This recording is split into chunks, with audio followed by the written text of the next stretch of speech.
quiero predicar un mensaje especial, dado que es 31 de octubre, estamos celebrando los 504 años de la Reforma Protestante.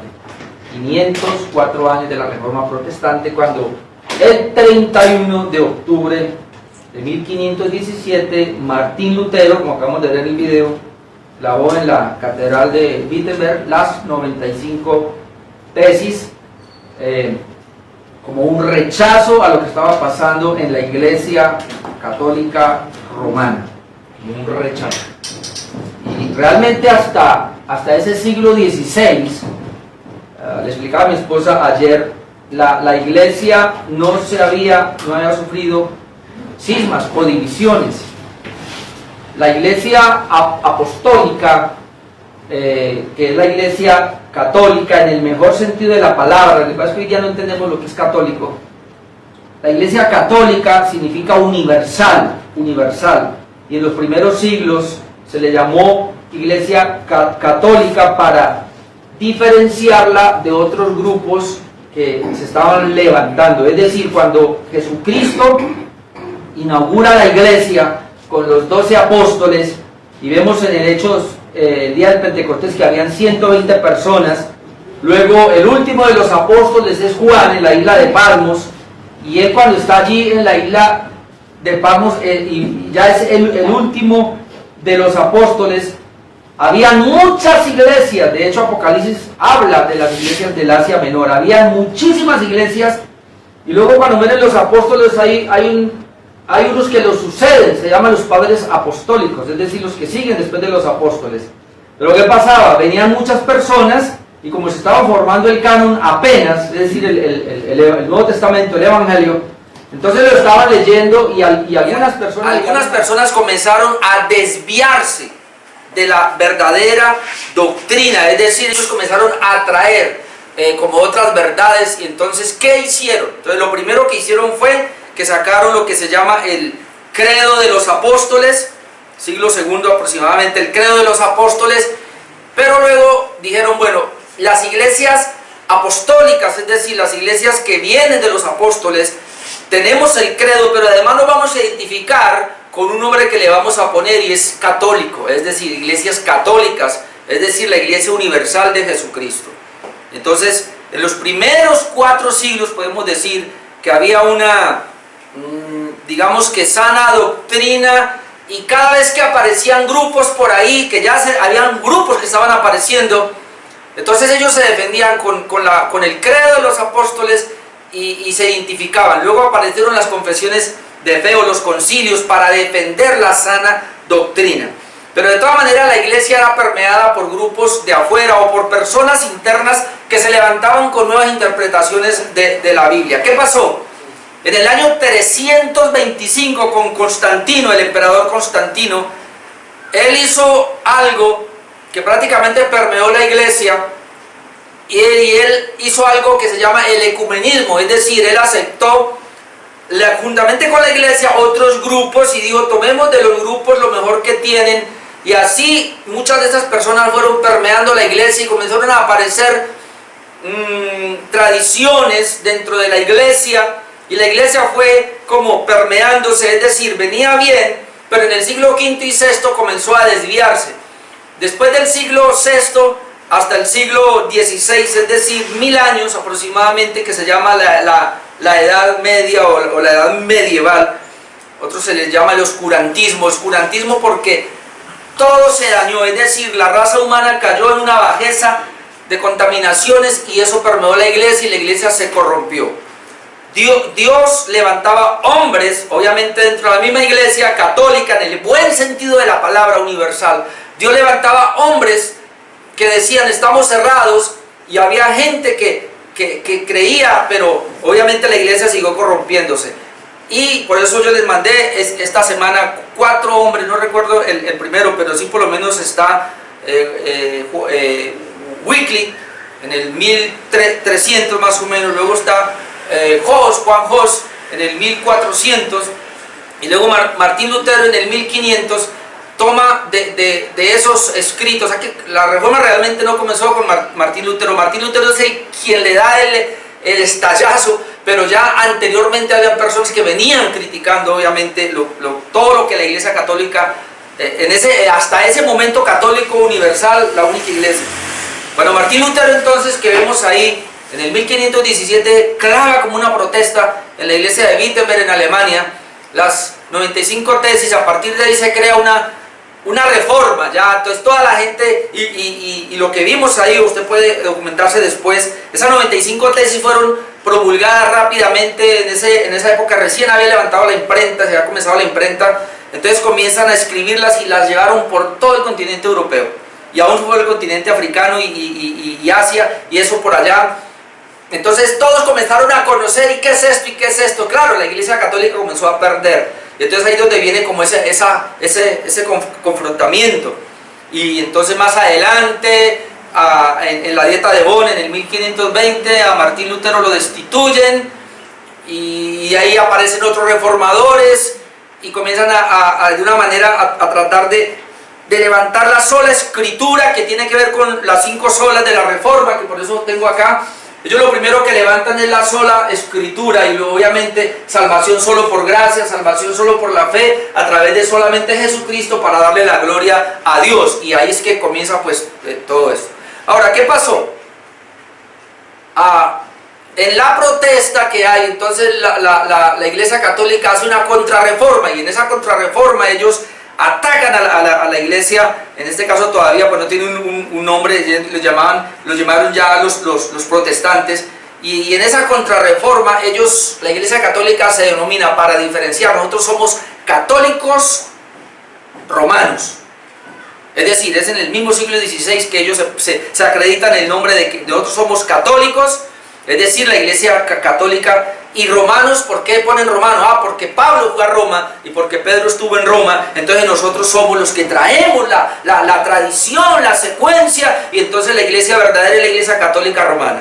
O sea, para atacar en este caso a los protestantes, que realmente lo que hicieron los protestantes con Martín Lutero y todas estas personas fue rechazar el desvío de la Iglesia Católica y volver a la Iglesia Católica de los primeros siglos, es decir, la iglesia verdadera de Jesucristo. Eso fue lo que hicieron los protestantes, pero ellos se adjudicaron el nombre católico, y entonces pero se pusieron católico romano. Por eso nosotros ahora, yo me paro aquí a decir, la Iglesia Católica Romana es una falsedad, es una desviación total de la palabra de Dios, y la Iglesia Católica de los primeros siglos somos nosotros.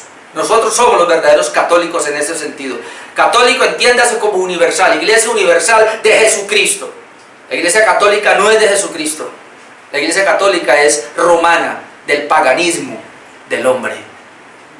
Entonces, por esa razón, nosotros tenemos que hablar de la Reforma y siempre recordar a Martín Lutero como el primero que, gracias a esa publicación de las 95 tesis en la catedral de la ciudad de Wittenberg, es que explosionó, y todo el mundo se dio cuenta, porque él atacó precisamente al Papa, atacó a las indulgencias, atacó la salvación por obras, atacó todo lo que la Iglesia Católica estaba haciendo.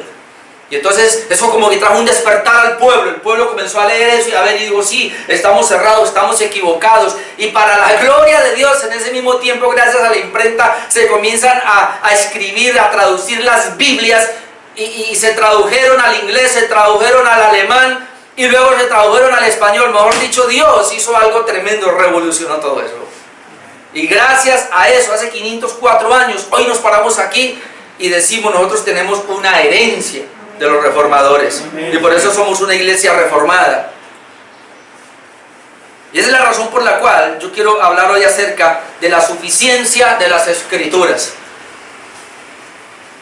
Y quiero tocar el tema de la suficiencia de las Escrituras para responder a una pregunta que se hicieron los reformadores. ¿Debemos buscar otras palabras de Dios fuera de las Escrituras? ¿Debemos buscar otras palabras de Dios fuera de las Escrituras? ¿Y por qué esta pregunta? Y tengo que ir allá, mientras hablo de la sola Escritura o de la suficiencia de las Escrituras, que lo veíamos el miércoles en el Zoom, cuando estamos viendo nosotros la Confesión de Fe de Londres de 1689, del primer punto que estamos viendo de las Sagradas Escrituras, y estamos viendo ya hasta el párrafo número 6, donde estamos viendo precisamente la suficiencia de las Escrituras, que esta confesión surge como una protesta otra vez a la Iglesia Católica Romana, y es bueno que nos refiramos siempre a la Iglesia Católica Romana como la falsa.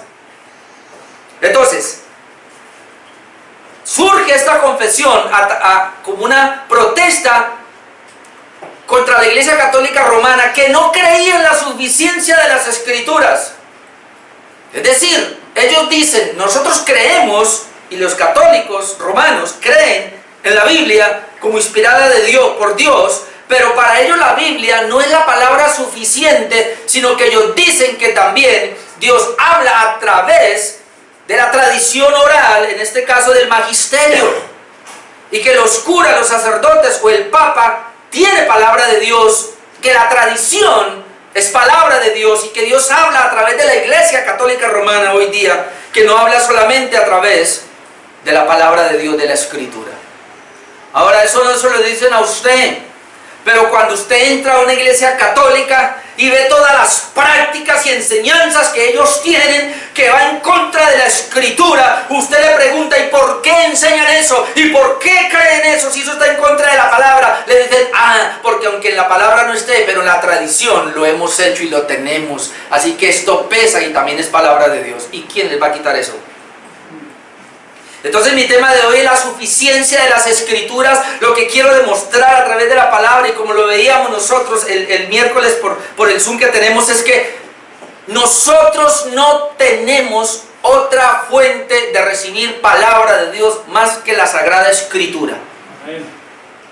Es decir, nosotros no creemos en profecías por ahí, que alguien venga y dijo que Dios me habló, que Dios me dijo, o que yo siento de Dios esto. No. Creemos lo que Dios ya nos dijo en la palabra de Dios.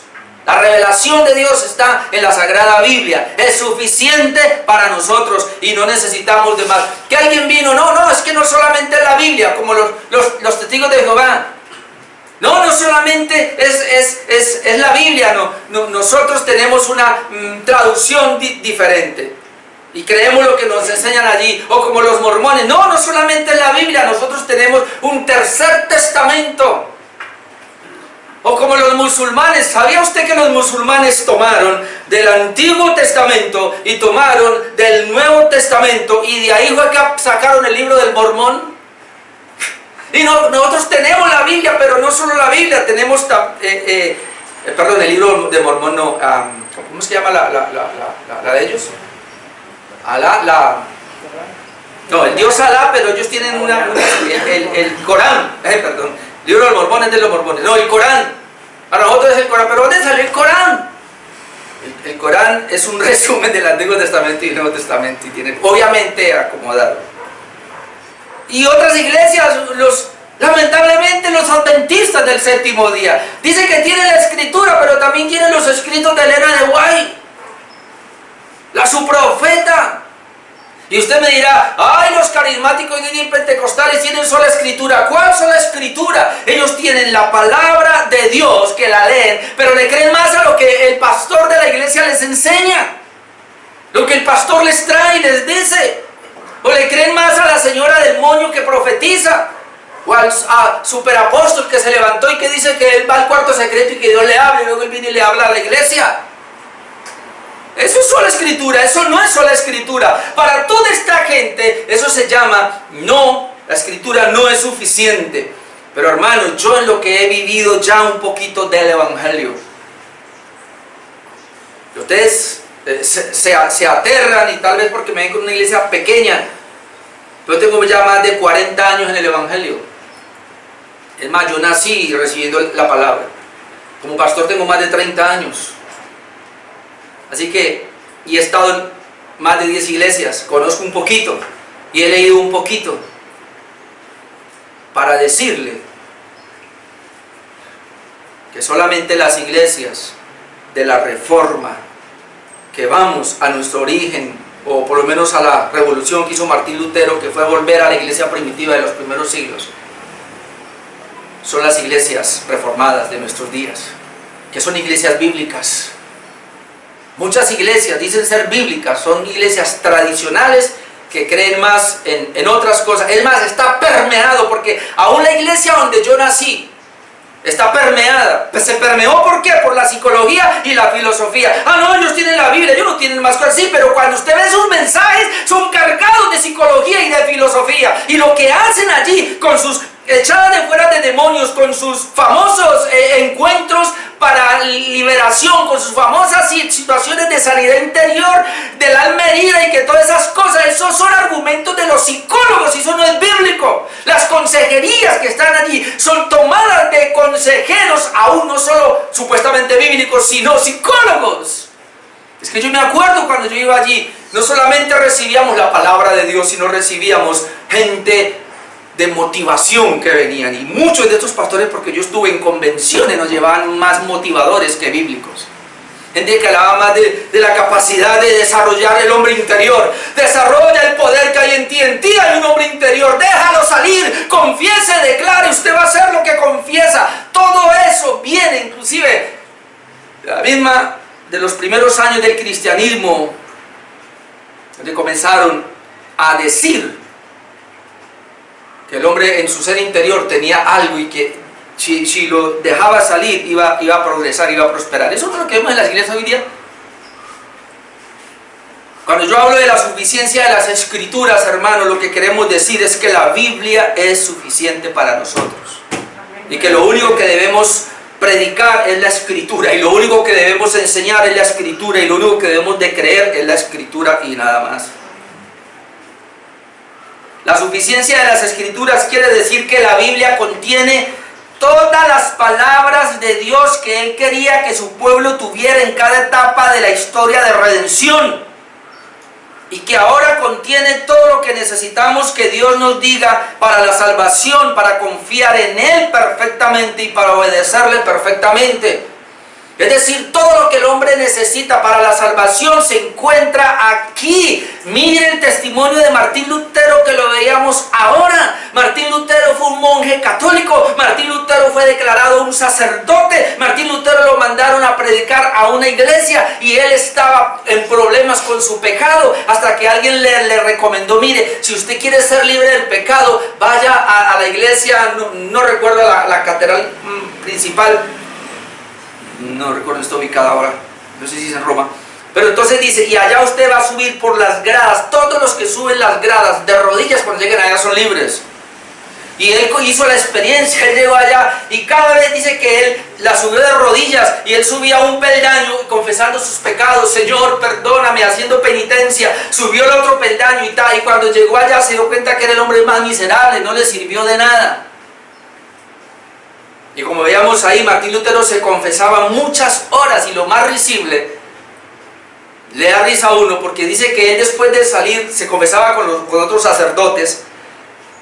Él llegaba en el momento y el sacerdote hasta casi se dormía, y él ahí y le decía: Martín, ya. Y yo, sí, espere, me falta confesarle otro pecado, porque como ellos creen en la confesión de pecados de hombre a hombre, entonces él le confesaba al otro hombre que había pecado, y luego espere, ¿qué pasó? No, es que se me olvidó confesarle que yo esta mañana tuve un mal pensamiento. Ay, Martín, ya estoy libre. Y se iba, y dice que cuando iba a la mitad del pasillo saliendo, se acordaba otra vez de otro pecado que no había confesado, y salía corriendo otra vez, y ya, Martín, porque él dice que a él el pecado lo atormentaba. Él decía: ¿cómo voy yo a poder llegar ante Dios, que es tan santo, si yo lo único que puedo ver en mí es pecado? Y amado hermano, déjeme decirle que la confesión verdadera es esa: entender que somos pecadores desde la coronilla de la cabeza hasta la planta de nuestro pie.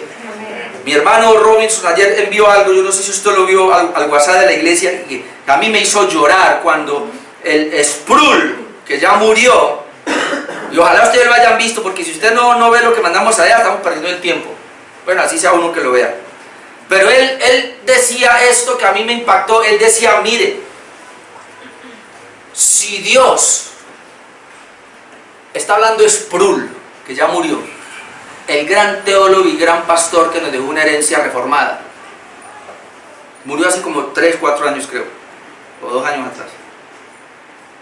Y algo que me impactó es que él decía, si Dios, yo he sido pastor toda la vida, pero y si Dios decidiera decir que yo estoy en la lista de aquellos que en tu nombre echamos fuera demonios, profetizamos y todo, y él dice que no me conoce y me envía a mí al infierno,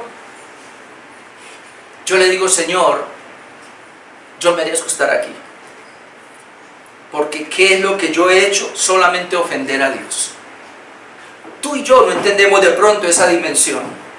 Cuando vemos a Dios que es un ser tan santo, la santidad de Dios implica que su ley moral no debe ser quebrantada, y tú y yo lo único que hemos hecho es quebrantar la ley. Así que, como decía Sproul y la mayoría de los reformados, dicen, yo merezco el infierno. Pero ¿por qué soy salvo y por qué voy a la gracia de Dios, a la gloria de Dios? Por la pura gracia, y cuando llego allá, yo nunca merezco estar allá. Por eso, esto que hemos dicho una y otra vez es, el hombre, tú, mi amado hermano, y yo, merecemos el infierno. Pero si vamos a ser salvos, yo no merezco ser salvo, es solamente por la pura gracia de Dios. Dios me salva porque a Él le plació salvarme, pero es por pura gracia, porque yo no merezco nada.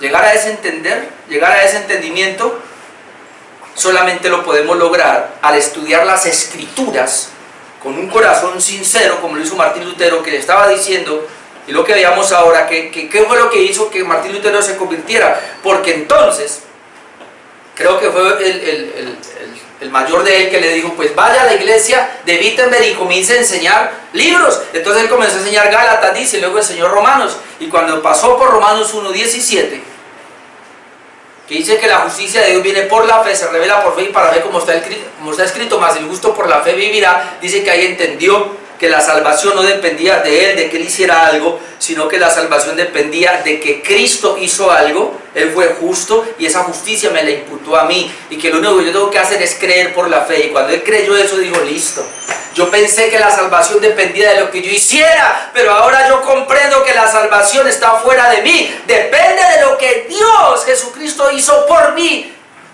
y que lo único que tengo que hacer yo es creer en eso, de que él en la cruz murió para perdonar mis pecados y me entregó su justicia, lo que se llama la justicia imputada. Es decir, yo soy justo ahora no porque yo haya fabricado mi propia justicia, porque lo que yo he fabricado es pecado, rebelión, rebeldía contra Dios.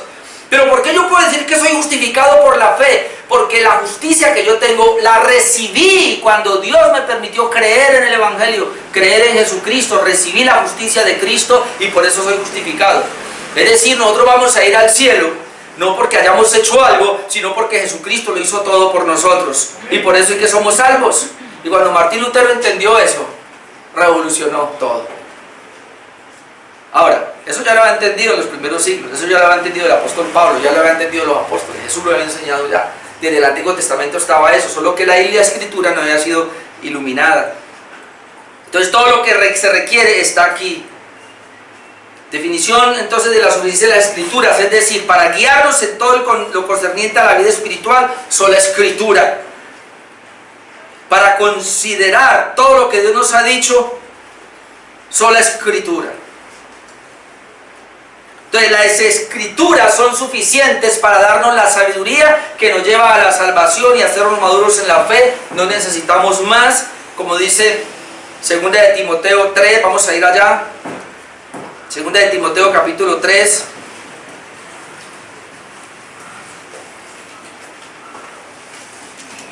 Versículo 15.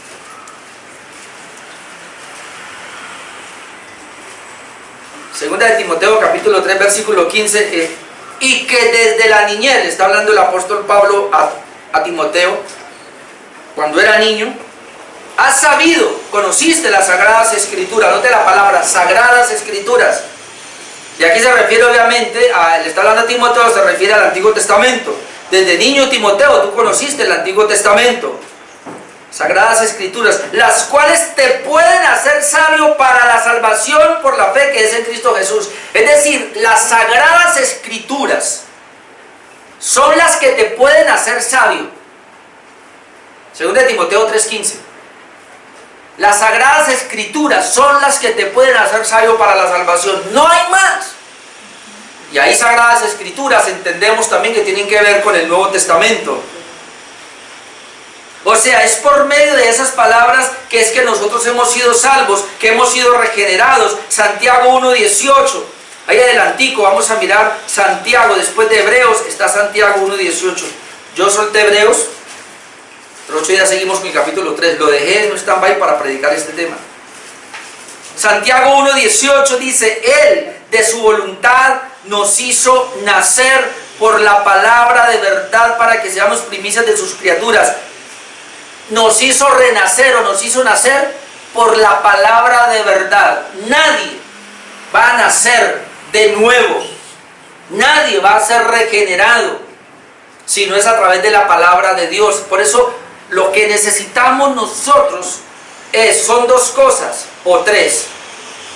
Primero, orar por esa persona para que Dios le dé la iluminación de la palabra. Dos, llevarle la palabra o evangelizarlo. Eso es lo que podemos hacer nosotros: orar, predicar, llevarle la palabra, entregar solo la palabra. Cuando predicamos, sería lo tercero, entregar solo la palabra. No necesitamos entregar nada más, porque dice que Él nos hizo renacer de la palabra, como dice Primera de Pedro 1:23 también. Más adelantico, Primera de Pedro 1:23. Siendo renacidos, y esa es la palabra otra vez, el nuevo nacimiento. Siendo renacidos, no de simiente corruptible, sino de incorruptible. ¿Por qué? Por la palabra de Dios que vive y permanece para siempre. Es decir, las personas, para tener el nuevo nacimiento, es decir, ser regenerados, en otras palabras, para poder ser salvos, se requiere solo la palabra de Dios, solo la Escritura, siendo renacidos por la palabra de Dios. Hermanos, esa es la razón por la cual hoy día tenemos nosotros, más bien hay tantas iglesias con tantas personas, pero no son regenerados, no son nacidos de nuevo. ¿Por qué? Porque allí no se les enseña la palabra de Dios, porque la palabra de Dios verdadera es la única que produce la regeneración. Hermanos, no hay posible de salvación fuera de las Escrituras, y se lo quiero demostrar de la siguiente manera. Mire, no hay posible salvación fuera de las Escrituras, ni libros por acá, ni profecías por acá. Usted se ha dado cuenta, y yo sé que usted lo ha hecho. A mí me llegaron aquí, pero yo ya no antes lo hacía, pero ya no. Escuchar testimonios de personas que han ido al infierno supuestamente. Escuchar testimonios de personas que han ido al cielo y le venden ese cassette. O en mi tiempo yo recuerdo que las iglesias abrían espacio a hermanos que venían por todo el mundo compartiendo su testimonio de que había ido al infierno. Y él venía y decía: Dios me llevó, estuve como si fuese un apóstol, me llevó y estuve en el Espíritu y estuve en el cielo y vi esto, y estuve en el infierno y vi esto. Y después de que ellos venían acá, la gente aplaudía y esa persona, sea hombre o mujer, niño o viejo, lo que fuera, iba por el mundo con ese testimonio. Y como si fuera poco, recién llegué yo aquí, a mí por aquí hubo unos cristianos y me traían esos testimonios. Mire, para que escuche este testimonio. Yo ni siquiera escucho eso, ¿para qué? Hay gente que quiere oír: ¡ay, que se apareció un ángel allá! ¡Ay, que se apareció María por allá! ¡Ay, que allí se apareció Jesús! ¡Mire que en la nube está Jesús! ¿Por qué? ¿Creen que la gente se va a arrepentir por eso? Y le voy a decir algo, y hoy día muchos, entre comillas, pastores o siervos haciendo campañas de milagros, que para que la gente vea un milagro, y entonces la gente ahora sí se va a arrepentir. Le voy a traer un pasaje bíblico que, si usted lo entiende, no necesita de eso. ¿Sabe qué dijo alguien que me llamó la atención? A ver. Y si alguien trae una profecía y esa profecía está acorde con la palabra de Dios, entonces se puede recibir. Yo le digo: no. Pero si está acorde con la palabra, no. Porque yo no necesito que alguien me venga a decir lo que ya Dios me dijo en su palabra. Pierde su tiempo. No necesito escuchar que alguien venga a decirme lo que la palabra dice. Lo que yo necesito es venir y estudiar la palabra. Pero hay pastores que se comen ese cuento. No, es que la profecía de él es bíblica. Pues si es bíblica, no la escucho, porque yo con la Biblia tengo. ¿Para qué voy a escuchar de una persona que me va a traer algo que dice que está en la Biblia? Si está en la Biblia no lo necesito, ya lo tengo, gracias. Arrogante, orgulloso, no, solo bíblico, sola escritura. Porque si yo lo escucho a él, que porque está en la escritura, entonces voy a decir que Dios le habla a él.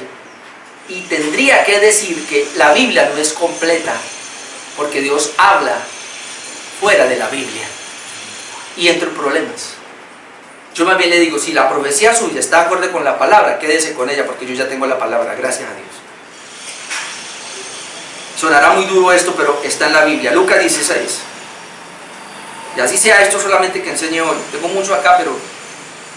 Lucas 16. Usted lo conoce, es muy famoso. El rico y Lázaro. Lucas 16, 19. Por favor, todos vamos a ir ahí porque quiero ir haciendo una especie de homilía breve acá. Lucas 16, 19. Dice que había un hombre rico.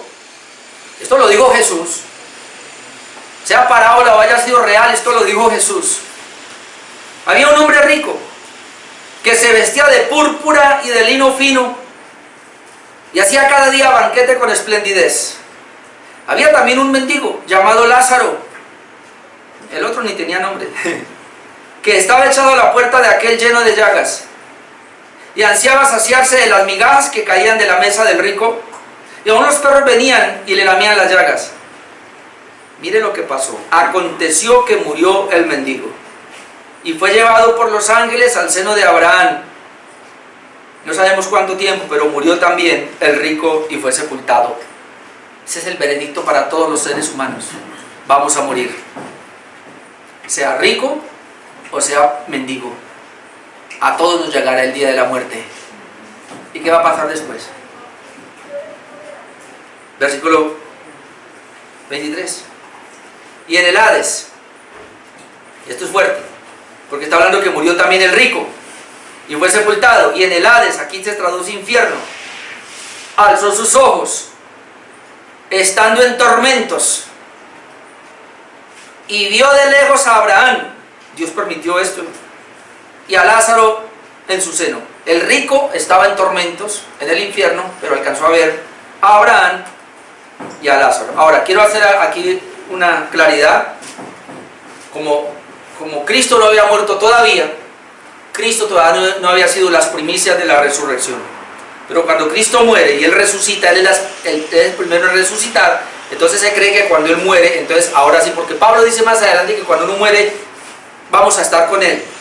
Entonces parece ser que los del Antiguo Testamento que habían muerto creyentes, como en este caso de Lázaro, habían muerto, pero no habían ido todavía a un estado de glorificación, sino que estaban en lo que se llamaba el seno de Abraham. Y parece ser que ese seno de Abraham estaba muy cerquita al infierno, el lugar de la muerte, pero estaba muy cerca. Una vez Cristo resucita, todos los que estaban con el seno de Abraham, obviamente, que habían muerto antes, se fueron con el Señor. Así que esto ya no es posible.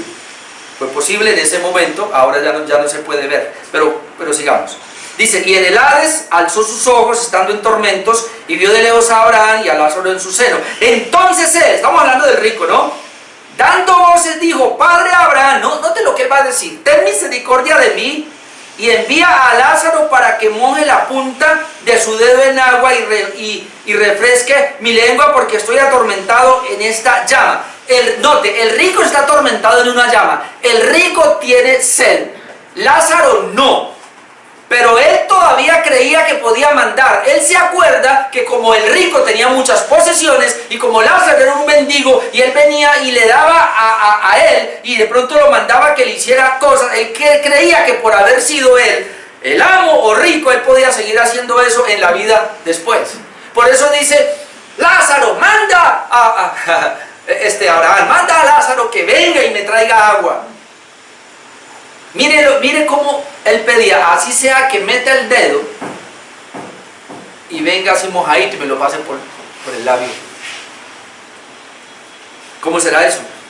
25, pero Abraham le dijo, hijo, lo trató de hijo, acuérdate que recibiste tus bienes en la vida y Lázaro también males, pero ahora este es consolado acá y tú atormentado. Aprovecho para decir, los que mueren en Cristo son consolados, los que mueren sin Cristo automáticamente pasan a ser atormentados.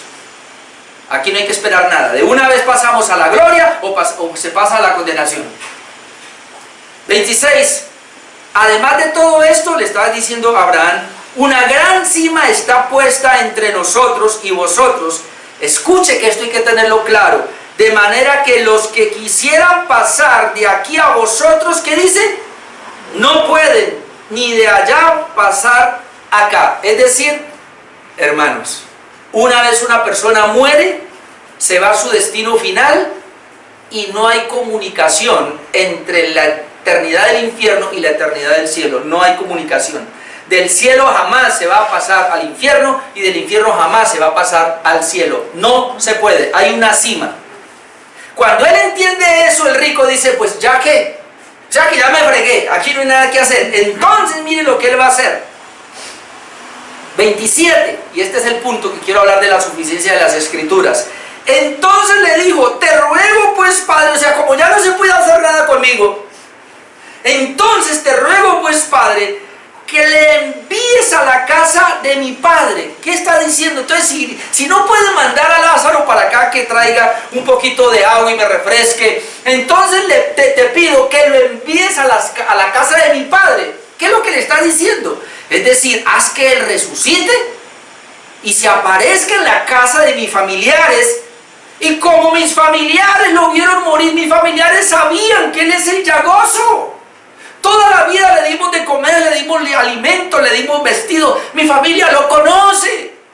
Mi familia sabe que Lázaro murió como yo morí. Pero si lo envía a mi familia y cuando lo vean vivo, que resucitó, note. 27. Entonces le dijo, te ruego pues Padre, que le envíes a la casa de mi padre, porque tengo 5 hermanos, para que les testifique, a fin de que no vengan ellos también a este lugar de tormento. Es decir, ya me perdí yo, no se puede hacer nada, ellos están vivos todavía allá, todavía se puede hacer algo. Por favor, envía a Lázaro para que vaya y les hable, les testifique, para que ellos se arrepientan y no vengan a este lugar de tormento. Él está diciendo, y esto es una gran verdad, la oportunidad para salvación es solamente mientras una persona está viva en esta tierra. Una vez se muere ya no hay nada que hacer. Y eso fue lo que atacó Martín Lutero, porque en ese tiempo, que era lo que decían las indulgencias, si usted compra una indulgencia, usted puede sacar un alma del purgatorio, porque la Iglesia Católica tiene una enseñanza errada de aquí a Pekín, que dice que las personas mueren y los santos y puros van con el Señor, pero los que no son tan santos ni tan puros, pero fueron católicos, ellos van a un lugar de stand-by. Van a estar ahí, se llama el purgatorio, donde van a purgar sus almas un tiempo allá para luego pasar. Todos los que van al purgatorio van a pasar después al cielo, pero para que pasen rapidito los que están vivos pueden hacer ofrendas, pueden orar, rezar por ellos, misas por ellos. ¿Por qué creen que la Iglesia Católica cuando entierra a uno y le hace misas y le siguen haciendo que cada no sé cuánto las misas? Porque ellos creen que con esas misas van a sacar a ese que se murió. Si él se murió y no se arrepintió, de ahí no lo sacan ni el mismo diablo, porque él está ahí con él. Qué pena decirle así, pero es la verdad. Una vez una persona se muere, no hay santo que valga. Por eso yo seré muy cruel, pero tan pronto se muere una persona, un familiar muy querido mío, ahí se quedó. Yo ni vuelvo a la tumba. ¿Para qué? Si es cristiano, está en el cielo. Y ese cuerpo que dejé ahí va a resucitar. Si no fue cristiano, está en el infierno. Y ese cuerpo ahí se pudre, igual va a resucitar para mandar el cuerpo al infierno. Ya se perdió. Pero hay cristianos que todavía creen que puede salir. Hay cristianos que creen que se santifican y que por creer ellos van a salvar a los que ya murieron. No, si se murió, así sea su ser más querido, si se murió sin Cristo, en el infierno está. Sigamos con el rico. Él pensaba entonces, y por eso le dice, vaya. 28, tengo 5 hermanos, para que les testifique a fin de que no vengan ellos también a este lugar de tormento. Ahora note que aquí está. Y Abraham le dijo, a Moisés y a los profetas tienen, óiganlos.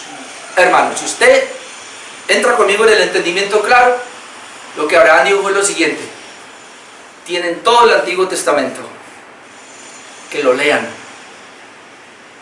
tienen la Biblia, que la lean. A Moisés y a los profetas. Moisés escribió el Pentateuco, los primeros 5 libros de la Biblia, y los profetas escribieron todo el resto del Antiguo Testamento. Es decir, allá está el Antiguo Testamento. ¿Por qué no lo leen? ¿Quieren ser salvos? Lean el Antiguo Testamento. ¿No quieren que vengan acá? Que lean el Antiguo Testamento. Pero note. 30. Él entonces dijo, no, padre Abraham. Es decir, ellos no lo van a leer. Ellos no van a leer la Escritura, ellos no van a leer la Biblia, no. Pero si alguien fuere a ellos de entre los muertos, se arrepentirán. Mira lo que él creía. Si alguien va de entre los muertos, ellos se van a arrepentir. Si ellos ven a Lázaro, se van a arrepentir. 31. Mas Abraham le dijo, si no oyen a Moisés y a los profetas, si no oyen la sola Escritura, si no leen la sola Escritura, si no oyen la sola Escritura, si la Escritura no es suficiente, tampoco se persuadirán, aunque alguno se levante de los muertos. ¿Por qué? Porque Dios no le va a cambiar el corazón a una persona para que se arrepienta con profecías, con milagros, con gente que resucita de los muertos, con estrategias de hombres, con testimonios elaborados. Abraham dijo, tienen a los profetas que los oigan.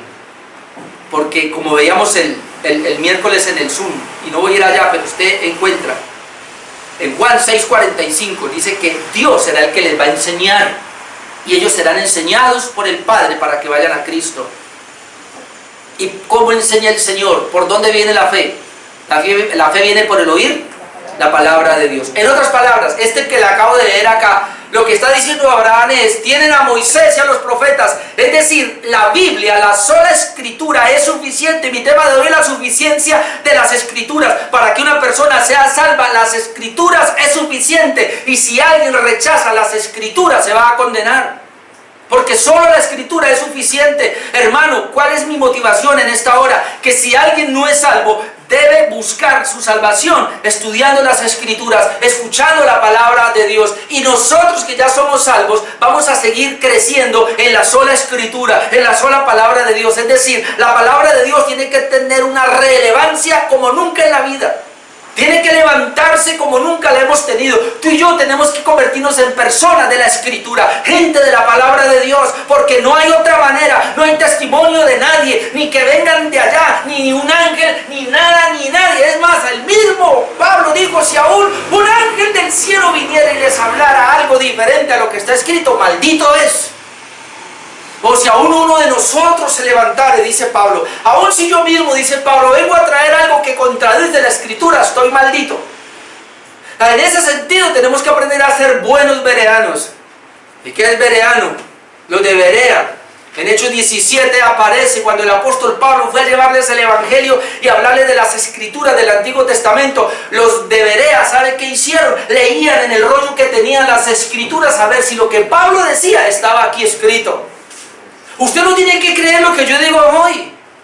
Usted no tiene que creer en el video que presenté. Usted no tiene que creer en las alabanzas que cantamos hoy. Usted tiene que mirar si todo esto está acorde a la palabra de Dios. Pero para eso usted necesita estudiar las Escrituras. Para eso usted necesita conocerla. Porque si usted no conoce la palabra de Dios, le meten como el gato por liebre. No es lo que yo digo. Es lo que yo digo basado en las Escrituras. Amén. Y usted necesita conocer las Escrituras. Y si lo que yo digo no está de acuerdo a las Escrituras, ya rechácelo. Como yo también escucho pastores, predicadores, y si yo veo que lo que dicen no está acorde a las Escrituras, yo lo desecho. En las doctrinas principales y fundamentales estamos de acuerdo. Puede ser que en las doctrinas secundarias no estemos de acuerdo, pero igual somos hermanos, porque si estamos de acuerdo en las doctrinas principales, es decir, con los presbiterianos en algunos puntos no nos entendemos. Yo soy bautista reformado, y como bautistas que somos, no nos entendemos bien con los presbiterianos reformados en unos punticos secundarios, pero en cuanto a la salvación, en cuanto a la doctrina de Dios, que es lo más básico y lo más importante, estamos de acuerdo, así que nos abrazamos. Pero todo porque es la sola Escritura. 2 puntos más se los menciono nomás. La Biblia es suficiente para conocer a nuestro Señor Jesucristo, y le voy a mencionar solo los textos. Usted puede leerlo en 5 minutos, usted puede leerlo en Juan 5:37 al 40. En Juan 5:37 al 40 el Señor se le está revelando a los judíos, y los judíos no creen en Él. Y el Señor dice, bueno, pues si no creen en mí, entonces, ¿en qué van a creer? Y le dice, ustedes escudriñan las Escrituras porque les parece que en ellas tenéis la vida. Y luego el Señor afirma, sí, y ellas son las que dan testimonio de mí, y aún así no quieren venir a mí. El Señor les está diciendo, mire, ustedes estudian las Escrituras, Juan 5:39, porque les parece que en ellas tenéis la vida eterna, por eso es que la estudian. Y el Señor les afirma, sí Señor, ellas dan testimonio de mí. Es decir, las Escrituras dan testimonio de Jesús, nada más. ¿Usted quiere saber acerca de Jesucristo? Las Escrituras. El Antiguo Testamento habla de Cristo. Por eso, si alguien está siguiendo las enseñanzas del Evangelio Express que estamos llevando ahora, estoy hablando acerca del Antiguo Pacto, Jesucristo en el Antiguo Pacto, estoy procurando mostrar a Cristo en el Antiguo Pacto, porque ahí están, las Escrituras hablan de Jesús. Y ustedes pueden buscar Lucas 24, pueden leer 25-27 y luego saltar al 42-48, hay 2 eventos ahí. En Lucas 24 hay 2 discípulos del Señor que van camino a Maús y no entendían lo que estaban pasando, y Jesús se les revela y les dice, oh, ustedes son torpes para entender lo que el Señor había dicho de mí en las Escrituras. ¿Acaso no estaba escrito acerca de mí?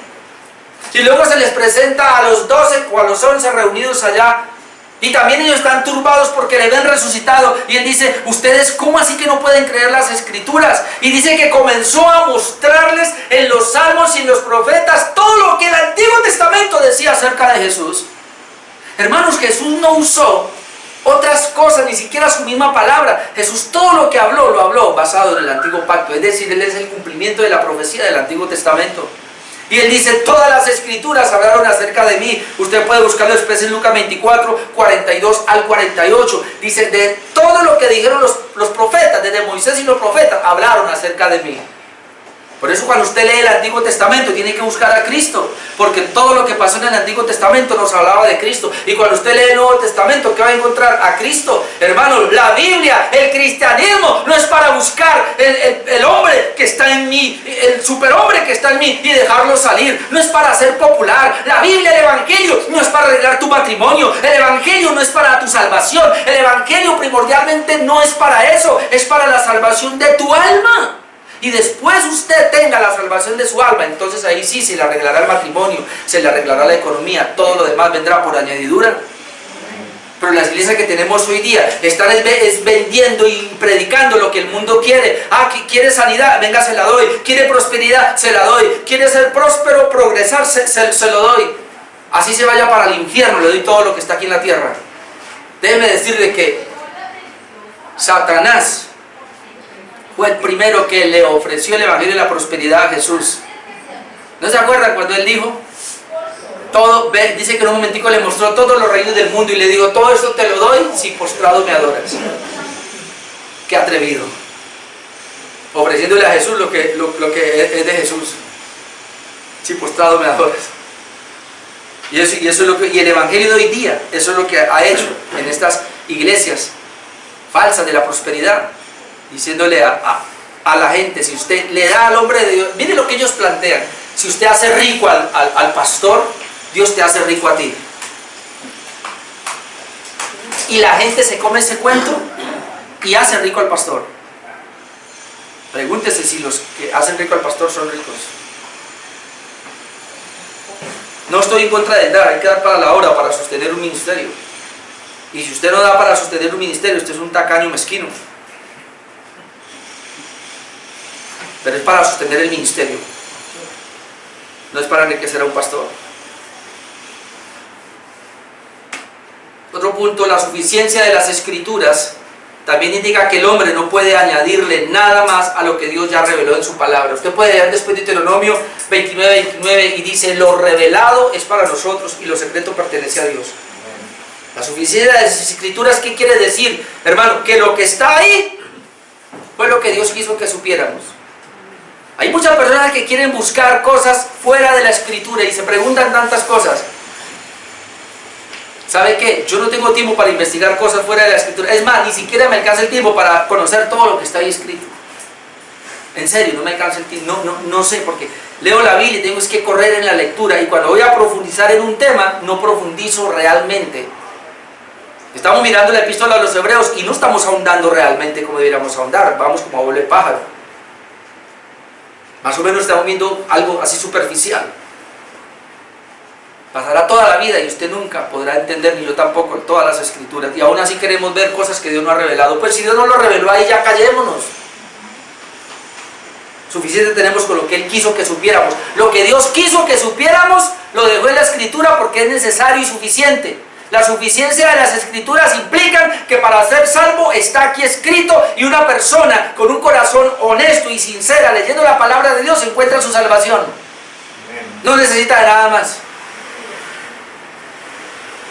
Y entonces en Deuteronomio 4:1, después usted lo busca, 12:32, Proverbios 30:5 al 6 y Apocalipsis 22:18 al 19, nos dice que el error más grande que hay es añadir a las Escrituras o quitar de las Escrituras. Hay una maldición si una persona le quita las Escrituras o le añade, le pone a ellas. Es decir, el canon está cerrado, hermano. Los 66 libros que tenemos acá, 39 en el Antiguo Testamento y 27 en el Nuevo, 66 libros son suficientes para la salvación de nuestra vida y por ende para todo lo que necesitamos nosotros en la vida cristiana, en la vida espiritual.